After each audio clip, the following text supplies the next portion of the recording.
All right, so we're continuing on with our close reading of If by Rudyard Kipling. We left off last time with this question here. Name and explain the figure of speech in number 9. And we'll look at question number 8 in a moment as well. But we've got a figure of speech here where it says, if you can meet with triumph and disaster and treat those two impostors just the same. And it's important that it's capital T, capital D. That's always a clue for personification, because we capitalize names, right? So capitalization is kind of a clue, usually, that the technique is personification. So that was the figure of speech of number 9 here. Many of the lines in the poem begin with if you can.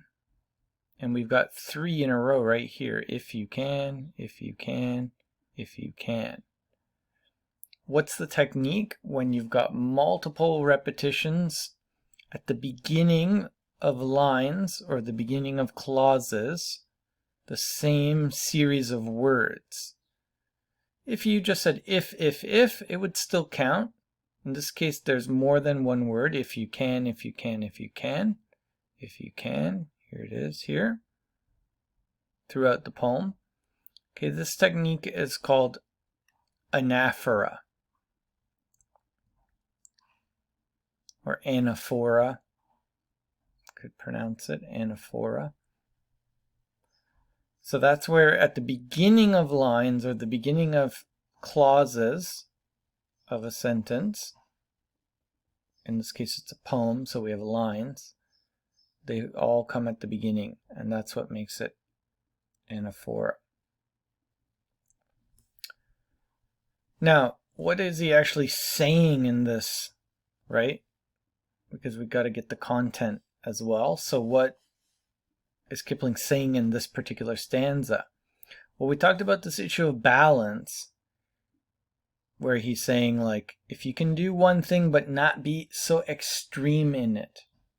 Okay, avoid extremes either in our reactions or our ways of thinking.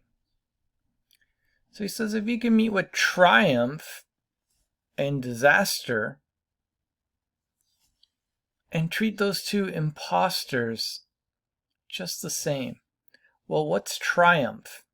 And notice it's a very strong stress. Triumph. 2 syllables. That try gets a very, very strong, hard stress. Triumph. Well, triumph means victory. It means to win. And disaster means to fail, right? A failure, a disaster, something bad happened.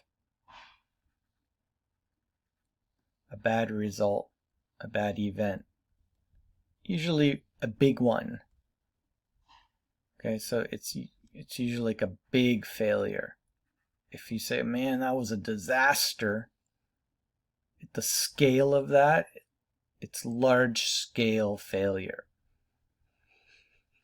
And he calls them imposters. He says they're both the same. They're both imposters. What's an imposter? Well, an imposter is someone who wears a mask.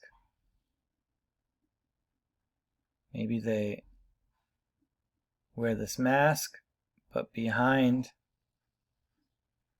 they're crying or something. They're fake. An imposter is a fake, someone who pretends to be something else. So why would victory, usually that seems like a good thing. Yeah, victory, great. I can trust in that when I'm doing well, everything's going well. Victory. Triumph. But he says, no, treat those two imposters. They're both imposters. Treat them the same. Why? Why would that be the case? Well, he's saying don't trust in your victories. Don't trust in success. As though being successful is what's going to make you happy and give you your identity. There was a famous story of a tennis player, Boris Becker. He was the youngest tennis player ever to win Wimbledon, the biggest tennis tournament in the world, and he won millions of dollars. And the next day, he tried to commit suicide. He got everything he wanted. He wanted to win Wimbledon, the most famous tennis championship in the world. And he made it. He was the best in the world. And he was still felt empty and depressed and sad. So he got what he wanted, but it didn't lead to true happiness. And so Kipling's warning us, like, when you fail, don't make that what defines your identity. When you're successful, don't make that what defines your value. Success does not equal our human value. It does not equal our identity. All right? Again, now a contrast between truth and lies. If you can bear to hear the truth you've spoken, twisted by knaves, that means like rough, kind of lying people. Twisted by knaves to make a trap for fools. Watch the things you gave your life to, broken, and stoop, and build them up with worn out tools. Number 11 asks us about this technique, this figurative language technique. Assonance. Assonance. Assonance has to do with the similar vowel sounds.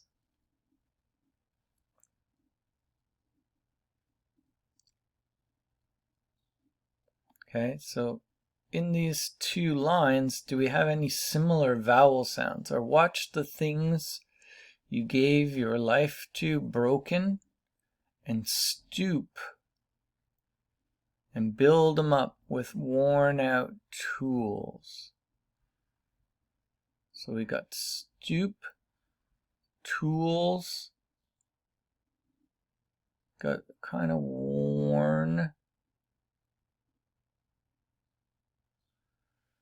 So there's similar long O sounds in these. That's assonance. All right, if you can make one heap of all your winnings. Now we have a gambling metaphor, a gambling image. Heap a pile of your winnings, like when you're playing cards or you're playing poker and you get all those chips and you put them in a big pile. If you can make one heap of all your winnings, one big pile, and risk it on one turn of pitch and toss, and lose, and start again at your beginnings, and never breathe a word about your loss. So you're like, okay, I put it all in, I'm betting all my money, you've made all these winnings, and you take a big risk on one thing, but you lose. And you start again at your beginnings, but you never breathe a word about your loss. You don't speak about it. You don't complain. No complaining and whining about your loss. Okay, you took a big risk to do it. Notice that there's a caesura, that's a pause, in the middle of the line. Where can we see that? Well, we see it right here, after lose. So if you can make one heap of all your winnings and risk it on one turn of pitch and toss and lose, and start again at your beginnings, and never breathe a word about your loss. I had to pause after the word lose in the middle. This is a midline pause. It can't be at the beginning. And lose, and then you got that comma. I got to slow down there. What does that comma do? We talked about punctuation before. That comma makes me slow down. I have to slow down and kind of stop because of that comma in the middle of the sentence, and start again. So literally the person like lost everything, they stopped, and then they got to start again. And then in the grammar, in the punctuation, Kipling makes us stop and start again too. So there's a mirror between the content and the grammar here. The form and the content are mirroring each other here. And why should you not complain and talk about it? Because that means you're stuck in the past. Don't focus on your failures. Focus ahead. If you can force your heart and nerve and sinew to serve your turn long after they are gone, and so hold on when there is nothing in you except the will which says to them, hold on. So again, we have a capitalization. We know that already, right? That's personification of the will. Well, when would your heart and your nerves and like your sinews, like your strength in your muscles, when would you have to force your body to work really hard, to just hold on, when there's nothing left in you, no strength left in you? Well, this is all a description of old age. So even when you're getting really old, and just strongly will yourself to keep going, be strong. If you can talk with crowds and keep your virtue, or walk with kings, nor lose the common touch. Okay, what's going on here? Talk with crowds and keep your virtue. Virtue means goodness. Okay, purity, goodness. So if the fact that you're walking with these crowds can make you potentially lose your goodness, then what does that say about these crowds?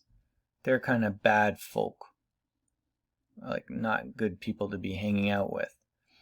But you can talk with them and keep your virtue. You don't let them corrupt you. You can walk with kings, super powerful rich people, nor lose the common touch. Common means like everyday people,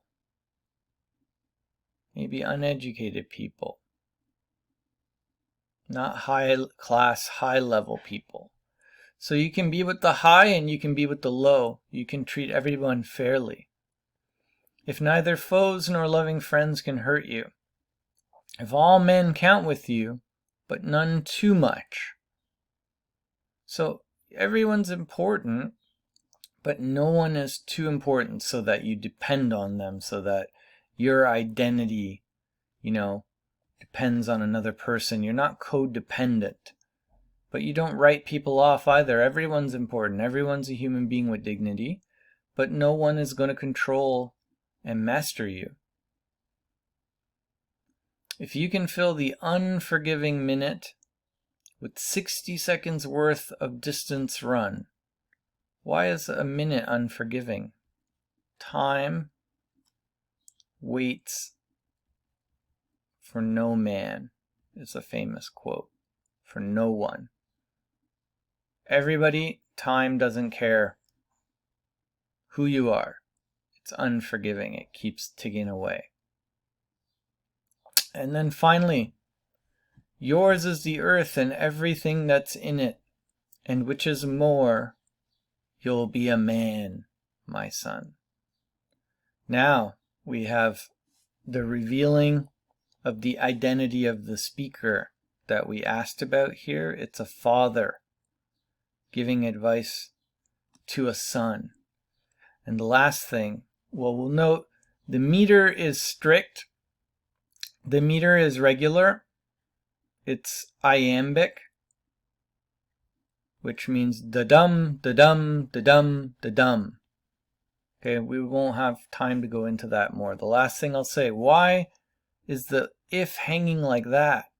Because the whole poem is one clause. It's all connected. If you do all this stuff, then you'll be a strong person.